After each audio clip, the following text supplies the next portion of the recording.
কেন বলবো? যে আমাদের ঠকিয়েছে তার সঙ্গে আমাদের কোনো সম্পর্ক নেই। মেয়ের বাড়ি থেকে তাহলে বৌভাতে কেউ আসবে না? না। মেয়েটির কথা তাহলে একবার ভাববে না? ওর বাবাই যখন ওর কথা ভাবেনি, আমরা কেন ভাবতে যাবো? ময়না এখন ও বাড়ির মেয়ে নয় বাবা।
খুব না বলেছিলেন বিয়ে আটকাবেন? বিয়ে তো হয়ে গেল। হয়ে গেল? হ্যাঁ, শুধু হলো না, বেশ ধুমধাম করেই হয়ে গেল। 10 ভরি গয়না কোথায় পেল? পরে দিয়ে দেবে বলেছে। হ্যাঁ, ধার বাকিতে বিয়ে হয়ে গেল? হতো না, আপনার চালেই তো কাজ হচ্ছিল। মাঝখান থেকে হঠাৎ ওই পাত্রের দাদা এসে হাজির। সেই তো সবাইকে ধমকে ধামকে একেবারে চুপ করিয়ে দিল। আমি তো নিশ্চিন্তে বসে আছি। বিয়েটা ভেঙে গেলে ময়নাকে বিয়ে করবে। আমার তো সেই বাসনাই ছিল। ওই যে 20,000 টাকা আমি দিয়েছি না, 20,000 টাকার বদলে আর কি কাঁচকলা দেখালো তো? কত দেখালো? মাঝখান থেকে আপনার 20,000 টাকা জলে চলে গেল। কত সোজা না? আমার নাম নকুল দত্ত। খাঁটি টাকা জলে গেলেই হলো? টাকা আমি ঘাড় ধরে আদায় করে ছাড়বো। সে না হয় করলে, তা বন্ধুর ছেলের বউ ভাতে যাবেন না? না, কোন মুখে ও বাড়িতে যাব? কি গো বড় মা, তোমরা যাবে না? ময়না দিতে আশা করে বসে থাকবে? থাকুক গে, গয়না দিতে পারিনি বলে ওর শ্বশুর বউ ভাতে যাবার কথা একবার বলেও গেল না। কেন বলবো? যে আমাদের ঠকিয়েছে তার সঙ্গে আমাদের কোনো সম্পর্ক নেই। মেয়ের বাড়ি থেকে তাহলে বৌভাতে কেউ আসবে না? না। মেয়েটির কথা তাহলে একবার ভাববে না? ওর বাবাই যখন ওর কথা ভাবেনি, আমরা কেন ভাবতে যাবো? ময়না এখন ও বাড়ির মেয়ে নয় বাবা, আমাদের বাড়ির বউ। ওর সুখ দুঃখের কথা আমাদেরই ভাবতে হবে। আমাদের হাতে এত সময় নেই যে ওই রকম একটা ভিখিরির মেয়ের কথা ভাব। ভিখিরি? তাছাড়া আবার কি? তুমি কখনো ভিখিরি দেখেছো? কেন দেখবো না? রাস্তায় বেরোলে অনেক ভিখিরি দেখা যায়। ওরা কিভাবে ভিক্ষে চায় বলো তো? কিভাবে আবার? এইভাবে? হ্যাঁ, আমিও ভিখিরিদের ঠিক এইভাবে হাত পাততে দেখেছি। চলে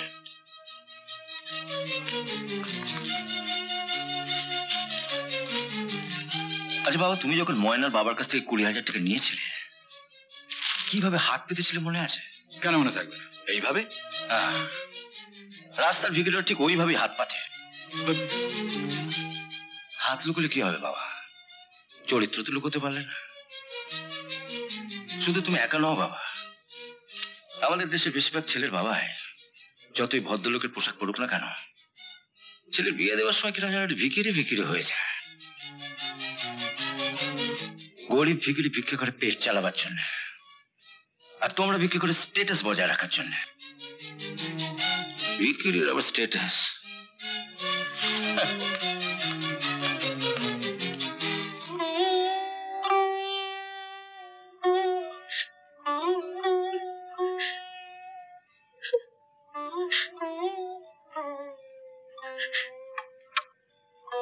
কেঁদে কোনো লাভ হবে না।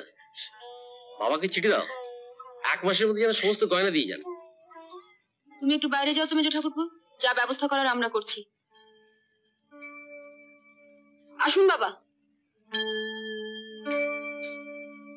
অনেক ন্যাকামো হয়েছে, এবার বাপের বাড়ি থেকে যে সুটকেসটা এনেছো সেটা খুলে দেখাও দেখি।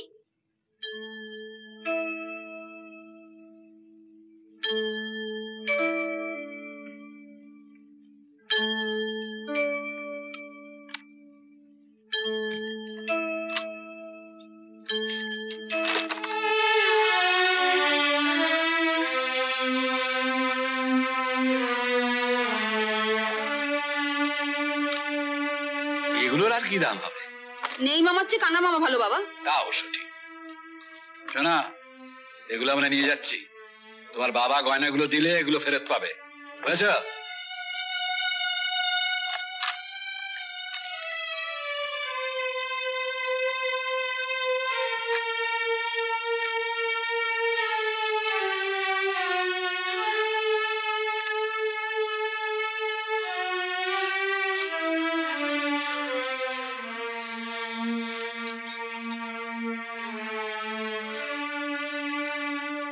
বাবা 1 মিনিট দাঁড়ান তো।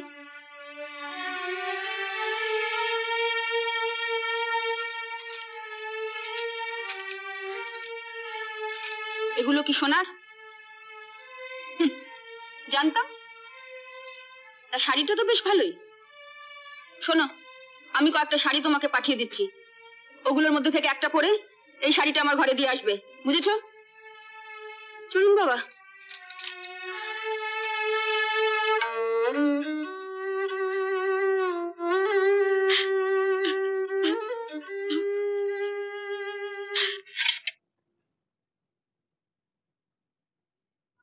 এইগুলো দিয়ে বাসন রাখবো ভেবেছিলাম, এই যে এইগুলো, তা এইগুলো দিয়ে দিই। দেখি দেখি।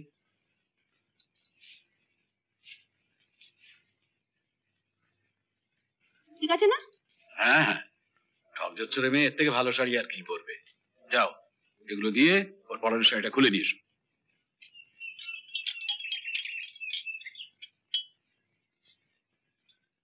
দশ ভরি গয়নার জন্য বাবা মেজবৌদির বাবার সঙ্গে যা ব্যবহার করলো না, এখন তো আমার মেজবৌদির সামনে গিয়ে দাঁড়াতেই লজ্জা করছে। তাই বলে বৌদির সঙ্গে আমাদের আলাপ করবি না? আরে মেজ বৌদিকে অন্তত বুঝিয়ে দে যে তুই বাবা আর বড় বৌদির দলে নেই। চল তাহলে যাই।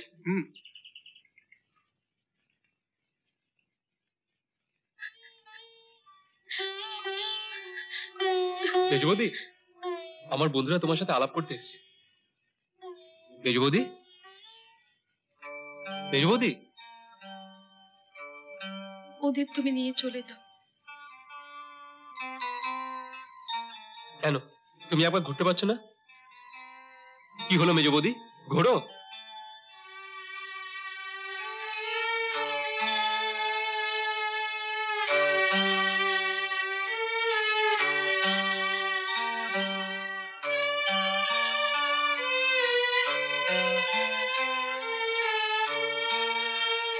এরকম একটা ছেঁড়া শাড়ি পরে আছো কেন? এর থেকে আর ভালো শাড়ি আমার নেই, তাই। তোমার বাবা গয়না দেননি জানতাম, কিন্তু তোমায় দেখে মনে হচ্ছে তিনি তোমাকে একটা শাড়িও দেননি। মেজবৌদি, তোমার বোঝা উচিত ছিল এ পাড়ায় আমাদের একটা সম্মান আছে। এভাবে একটা ছেঁড়া শাড়ি পরে দাঁড়িয়ে থেকে সবার চোখে আমাদের ছোট করার কোনো অধিকার তোমার নেই। বিয়েতে যে শাড়িগুলো পেয়েছিলে সেগুলো কোথায়? আসার সময় কি সব কটা মাকে দিয়ে এসছো? বাবা আমাকে গয়না দিতে পারেনি, এটা ঠিক কথা, তাই বলে তোমরা এক একজন করে এসে আমাকে এভাবে অপমান করে যাবে? আমরা অপমান করেছি? আমরা গরিব, খুব গরিব, তাই বলে কি আমাদের এতটুকু সম্মান থাকতে নেই? তুমি ভাবলে কি করে আমার মা শাড়িগুলো রেখে দেবে? তাহলে শাড়িগুলো গেল কোথায়? তোমার বাবাকে গিয়ে জিজ্ঞেস করো। ও সব শাড়ি তোর বড় বৌদির কাছে আছে।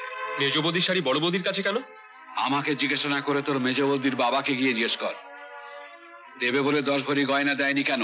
বাবা গয়না দেয়নি বলে মেয়ের সব শাড়ি কেড়ে নেবে?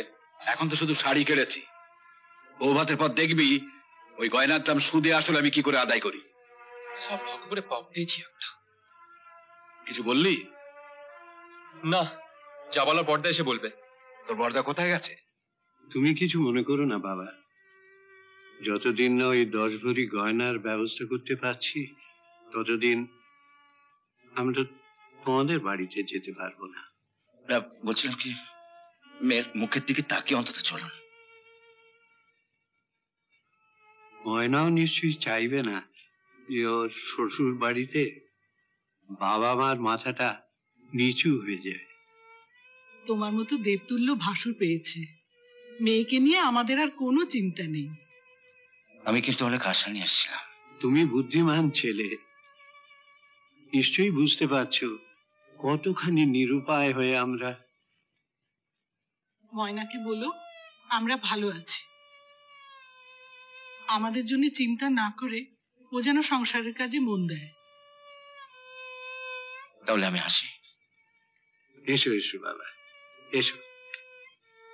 থাক বাবা থাক, যদি কিছু মনে না করো একটা কথা বলবো বাবা। না না, মনে করবো কেন, বল বল। ময়না চলে যাবার পর ওর কাকা এসে একটা শাড়ি দিয়ে গেছেন, তুমি একটু হাতে করে ওটা নিয়ে যাবে বাবা। ওকে বলো ওর বর্ধমানের কাকা এসে দিয়ে গেছে।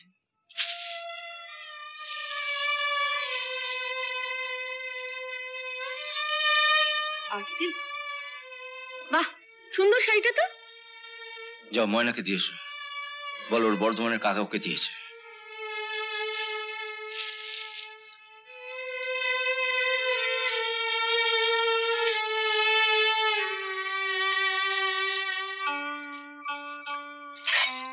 কি হলো? আলমারি খুঁজছো? শাড়িটা তুলে রাখবো। ময়নার শাড়ি তোমার আলমারিতে রাখবে কেন? ওর সব শাড়ি আমার আলমারিতেই রাখা আছে। ওর শাড়ি তোমার আলমারিতে কেন? আমি বলেছি। তুমি বলেছো? হ্যাঁ, ওর ঠক জচ্চুর বাবা যতদিন গয়না না দেয় ও একটি শাড়িও পাবে না। ঠক জচ্চুরিতে তুমিও তো কম যাও না বাবা। কি বললি? আমি ঠক জচ্চুর? তা নয় তো কি। অয়নের বিয়ের সময় তুমি মেয়ের বাবাকে বলেছিল অয়ন বিয়ে পাস, ব্যবসা করে, এটা জচ্চুরি নয়? ক্লাস 10 অব্দি পড়া তোমার এই বেকার ছেলের জন্য তুমি হাত পেতে 20,000 টাকা নিয়েছো, এটা জচ্চুরি নয়? তুমি ময়নার সব শাড়ি নিয়ে এসছো, এখন ময়নার বাবা যদি এসে তোমার ছেলের প্যান্টটা খুলে নেয়, কিছু বলতে পারবে তাকে তুমি?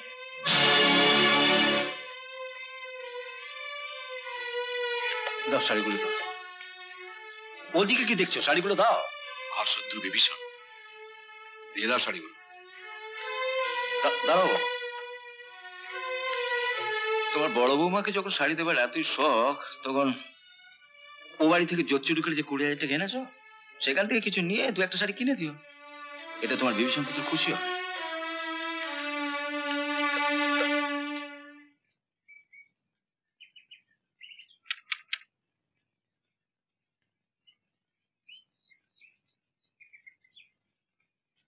বসে থেকে দেখো না আবার কে এলো। যদি কোনো বাইরের লোক হয়, এই ছেঁড়া শাড়ি পরে? কেন লজ্জা করছে? একবার এই লোকের সামনে তোমার বাবা যখন গয়না দেবেন বলে দেননি, তাতে যখন তোমার লজ্জা করেনি, তখন তোমার লজ্জা আছে বলে মনে হয় না। ন্যাকামো করো না, যাও দরজাটা খোলো।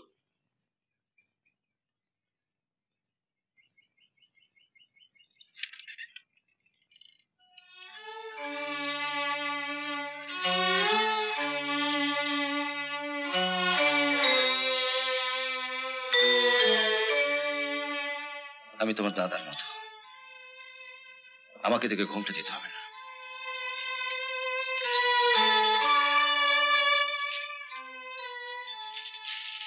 এগুলো তুলে রেখো।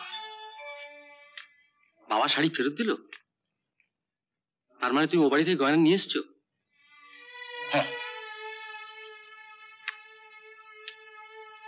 এখান থেকে তোর পছন্দ মতো একটা শাড়ি পরে আমার ঘরে আয়, কানে একটা দুল পরিয়ে দিচ্ছি। পাটা কোথাকার, তোর চোখের সামনে তোর বৌদি আর বাবা এসে তোর বউয়ের শাড়িগুলো নিয়ে গেলে কিছু বলতে পারলি না? প্রতিবাদ করতে গেলে তো লেখাপড়া শিখতে হয় না, কামড়াতে না পারিস একটা ঘেউ তো করতে পারতিস। নিজের বউকে যদি লজ্জার হাত থেকে বাঁচাতে না পারিস তো ড্যাং ড্যাং করে বিয়ে করতে গেছিলি কেন? বৌদিকে একটা ঝি উপহার দিতে? ছাগল কোথাকার।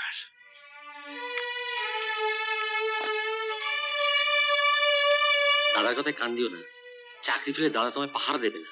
বাবা আর বৌদি যা বলবে তাই শুনবে, যা যা করতে বলবে তাই করবে, বুঝেছো?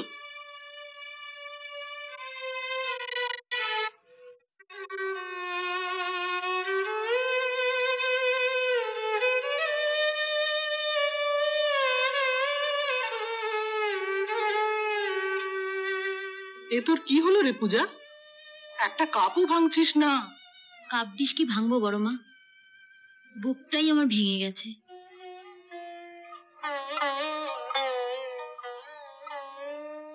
10 দিন হয়ে গেল ময়নাদের কোনো খবর নেই। কেমন আছে, কি করছে?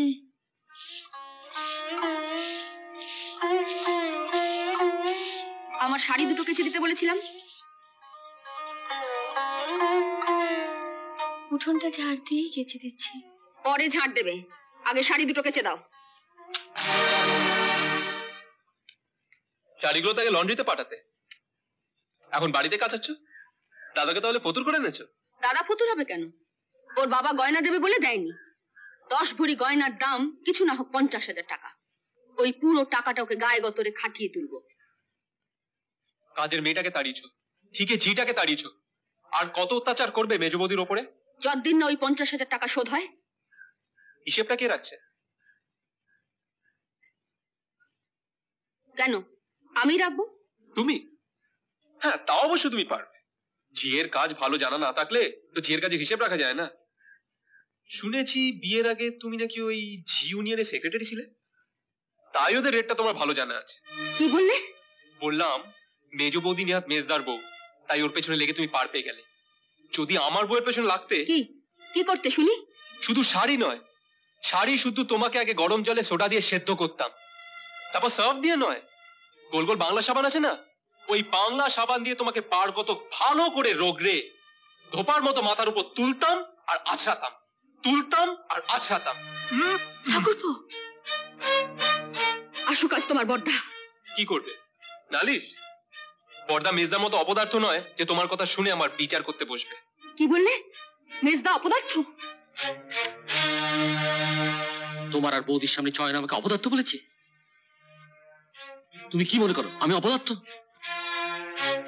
চুপ করে থেকো না, কিছু বলো। তুমি যখন কোনো প্রতিবাদ করনি, প্রতিবাদটা আমায় করতে হবে। চাপ করে পিঠের চামড়া তুলে নেবো।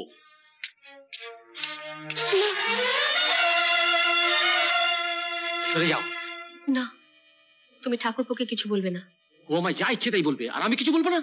আমি প্রতিবাদ না করে চুপ থেকেছি। যা সাজা দেবার তুমি আমাকে দাও, আমি মাথা পেতে নেব। যা সাজা দেবো তুমি মাথা পেতে নেবে? হ্যাঁ। স্মৃতি সিঁদুর ছুঁয়ে বলো। এতে সিঁদুর ছোবার কি আছে? বললাম তো, তুমি যা সাজা দেবে। সিঁদুর ছুঁতে আপত্তি কিসের? নাও দিলাম, বলো। আমি না বলা পর্যন্ত কাল থেকে তুমি চয়নের সঙ্গে একটা কথা বলবে না। ও ডাকলেও সাড়া দেবে না। কিন্তু আরো যেন জানতে না পারে আমি তোমাকে ওর সঙ্গে কথা বলতে বারণ করেছি। চোখে যতই জল আসুক, এটা কিন্তু খেয়াল রেখো, তুমি কিন্তু আমাকে স্মৃতির সিঁদুর ছুঁয়ে কথা দিয়েছো।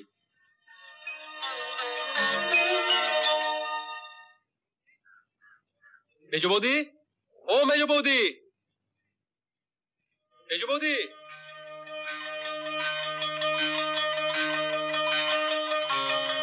কি রে বাবা, সাড়া দিচ্ছি না কেন?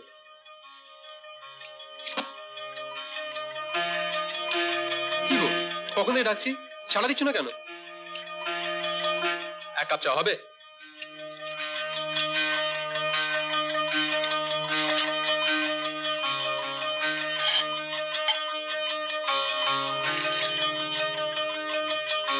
আমি কি করেছি?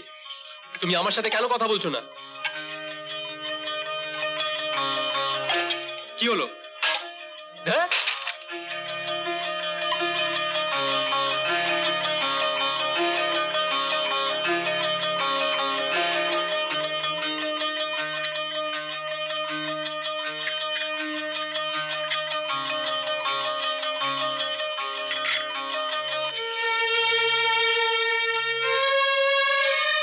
কি হলো? তুমি আমার সঙ্গে কথা বলছো না কেন?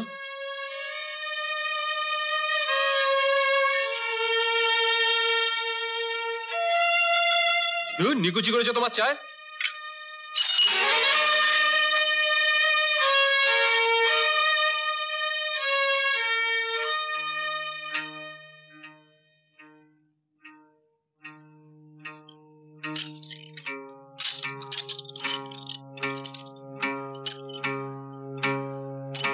নতুন কাপটা ভাঙলো কি করে?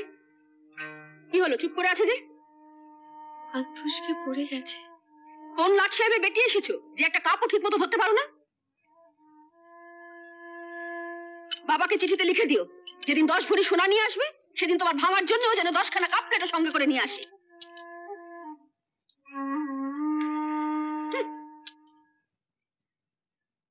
দোষটা নিজের ঘাড়ে নিলে কেন? কি হলো বলো? আমি কি বলবো বলুন তো?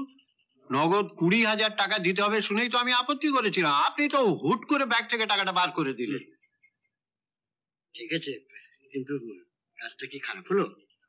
দেখুন, আপনার মেয়ে কালো, তো তার যদি একটা ভালো বিয়ে হয়, সেই জন্যই। বিয়ের দিন গয়না না দিয়ে সেই বিয়েই তো আপনি ভেঙে দেওয়ার চেষ্টা করেছিলেন। আপনিই বলুন, রাগ হয় না? চালাকি করে ভূত সেজে আমাকে বোকা বানিয়ে। থাক, অতীত ঘেটে কোনো লাভ নেই। আমায় মাস কয়েক সময় দিন, আপনার টাকাটা শোধ দেওয়ার ব্যবস্থা করছি।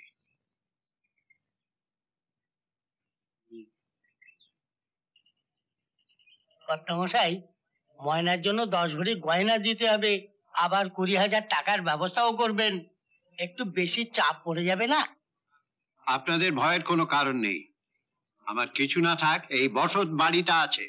আমি বলছিলাম কি, হাতের কাছে নাগালের মধ্যে ঋণ মুক্ত হওয়ার এত সহজ সুযোগ থাকতে আপনি বসত বাড়ি বিক্রি করবেন কেন? সহজ উপায়? আপনাদের সহজ উপায়টা কি শুনি? আমি পাঁজি থেকে একটা ভালো দিন দেখে দিচ্ছি। আপনি নকুল বাবুর সঙ্গে পূজার বিয়েটা দিয়ে দিন। পূজার বিয়ে? কি বলছেন আপনারা? দেখুন, আপনার পূজা আমার বউ সেজে আমাকে ভয় দেখিয়েছে, ঠিক আছে? তো ওর যখন আমার বউ সাজার এতই শখ, শখটা মিটিয়ে দিন না। জামাই হলে নকুল বাবু আপনার পাশে এসে দাঁড়াবেন। 20,000 টাকা আপনাকে তো দিতে হবেই না। যত ভরি ইচ্ছে গয়না নিয়ে আপনি ময়না শ্বশুর বাড়িতে মাথা উঁচু করে দাঁড়াবেন। মেয়েটাও আপনার সারা জীবন সুখেই থাকবে। শুনুন, পূজার মা মারা যাওয়ার সময় তাকে আমি কথা দিয়েছিলাম যে পূজা আমার এই বাড়িতে আমার মেয়ের মতো বড় হবে। ময়নাকে সুখী করার জন্য ওর সঙ্গে পূজার বিয়ে দিয়ে পূজার জীবনটা আমি নষ্ট করতে পারবো না। এই জন্য ময়নাকে যদি বাকি জীবনটা কষ্ট পেতে হয়, পাবে। দেখুন, আমি কিন্তু মশাই আপনার ভালোর জন্য নিজের স্বার্থ ত্যাগ করে একটা ঝিয়ের মেয়েকে বিয়ে করতে চেয়েছিলাম। আপনার এই উদারতার কথা মনে থাকবে? হ্যাঁ, ওইটা মনে রাখতে গিয়ে আবার টাকার কথাটা ভুলে যাবেন না। বললাম তো, আপনার টাকা আপনি পেয়ে যাবেন। এমন আরো অনেক ভিডিও দেখতে এই চ্যানেলটি সাবস্ক্রাইব করে নিন এবং পাশের বেল আইকনটি প্রেস করে দিন।